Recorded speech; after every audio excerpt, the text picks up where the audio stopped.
हे तुमचे मामा गावातून आले, झोपले. आता खाली बी बसना, त्याचा कमरावर हात देऊन उभं राहिले ते जेवायसाठी. आम्ही आता जेवणार आहेत. अहो बसा खाली, बसा की मग.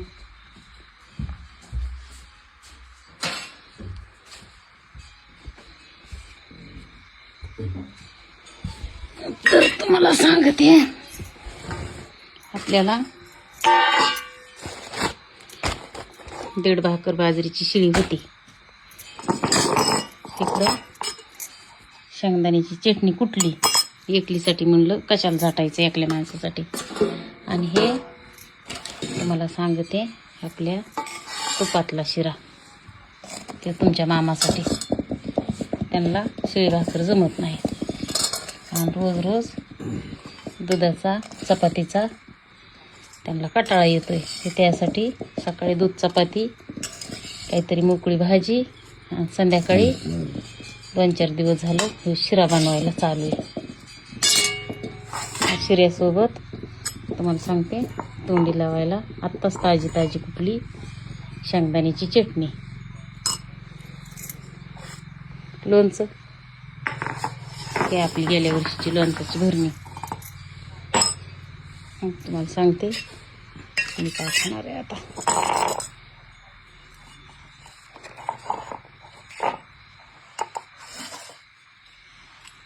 शेंगदाण्याची चटणी, आपल्या एवढा शिरा उरला ते बी खायचा, उद्या पुन्हा उपास आहे.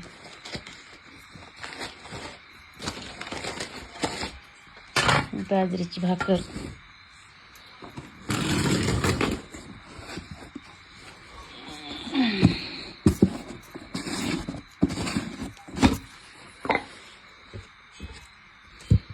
तुम्हाला सांगते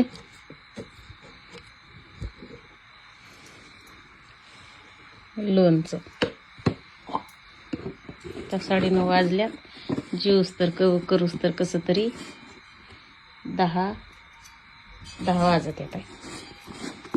इकडं बघा बाहेर कसला अंधार आहे. हे आमचं गेट, तिथं लावलाय कोंडा. पहिलं आमचं हे सगळं उघडच होतं, पण आम्ही बिबट्याच्या भेन हे केलंय. कसा झालाय द्यायचा शिरा?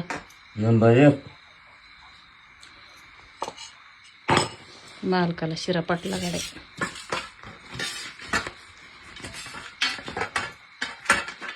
तर आपण शेंगदाण्याच्या चटणीवर तेल घेत नाहीत. आमची पोरगी म्हणती तेल खाल्लेलं चांगलं नसतं. तर मग